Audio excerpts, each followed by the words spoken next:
Céline Boisson, vous êtes directrice associée de l'agence de communication Nude depuis 2008. Entrepreneur qui a créé entrepreneure qui a créé sa première entreprise à 25 ans.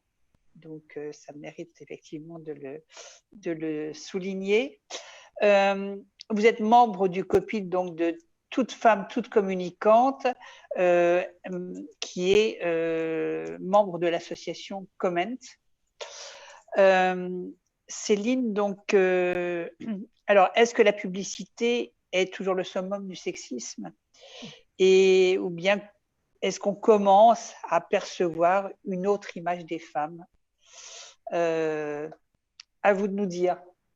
Alors, bonjour à toutes et à tous. Je suis ravie de vous faire part de mon expérience et de mon point de vue. Effectivement, donc, je dirige une agence de communication. Je suis communicante depuis plus de 20 ans maintenant et je suis membre administratrice d'une association qui regroupe 1700 communicants, publicitaires, communicants et communicantes.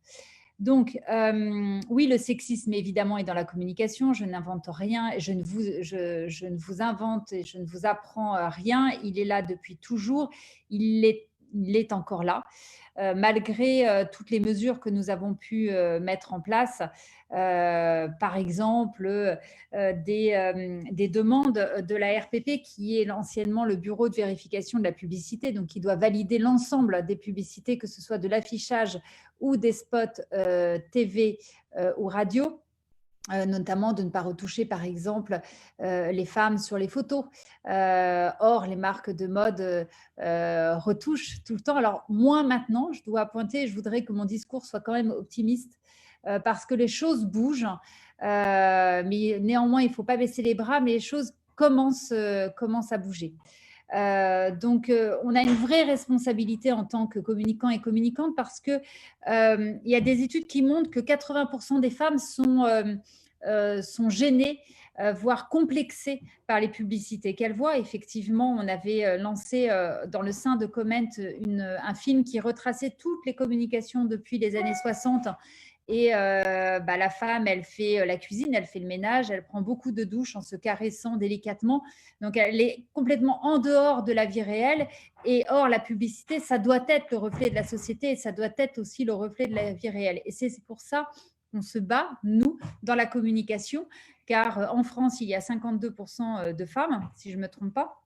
Donc, la publicité doit permettre et représenter ces femmes, leur âge, leur origine sociale et puis ce qu'elles font au quotidien. Donc, on a fait ce film en 2016. On est en train d'en refaire un d'ailleurs et qui va voir le jour en 2021. Et on a rédigé un guide de communication non sexiste pour éduquer les gens qui font, donc les femmes et les hommes qui font dans les agences de communication, les communications, pour que ces femmes dans la société ne soient plus complexées et que les communications que nous faisons soient représentatives de la société. Donc, ce guide, il est sorti il y a 3 ans. Il explique ce qu'est le sexisme dans la pub. Donc, effectivement, ne pas montrer des femmes lorsqu'on veut parler du métier des infirmières, par exemple, ou des hommes quand on veut parler d'un métier plus réputé comme plus robuste, comme un banquier. Voilà. On voyait beaucoup plus de banquiers hommes dans la pub et de femmes infirmières ou assistantes sociales ou autres, ou institutrices dans les communications avant. Ou des couleurs roses dans les pubs de jouets pour les filles et bleues dans les communications de jouets pour les garçons. Donc, on a construit ce guide pour éduquer les créatifs et les personnes créatives à apprendre à ne plus créer avec leurs clichés.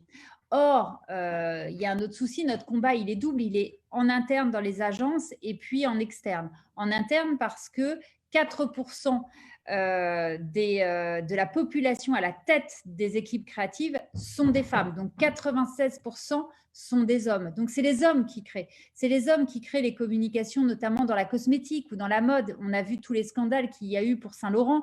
et qui continue encore. On a vu maintes et maintes fois les marques de luxe qui sont dirigées par des hommes ne veulent rien entendre parce que pour eux, ils appellent ça de l'art ou de l'esthétique. Donc, ce n'est plus une question d'éducation ou de… Enfin, voilà, c'est un combat pour contrer cela, mais pour d'autres marques, il s'agit néanmoins de pédagogie et de déceler comment le sexisme aussi, il peut être flagrant, mais parfois très vicieux dans le choix de couleurs, dans le choix des mots, dans le choix des typographies aussi, lorsqu'elles sont rondes pour les femmes, plus dures pour les hommes. Tout est une question de sémiologie aussi et de sémantique. Dans notre métier, 80% du message passe par le visuel et pas par les mots. Donc, le choix du visuel est extrêmement important.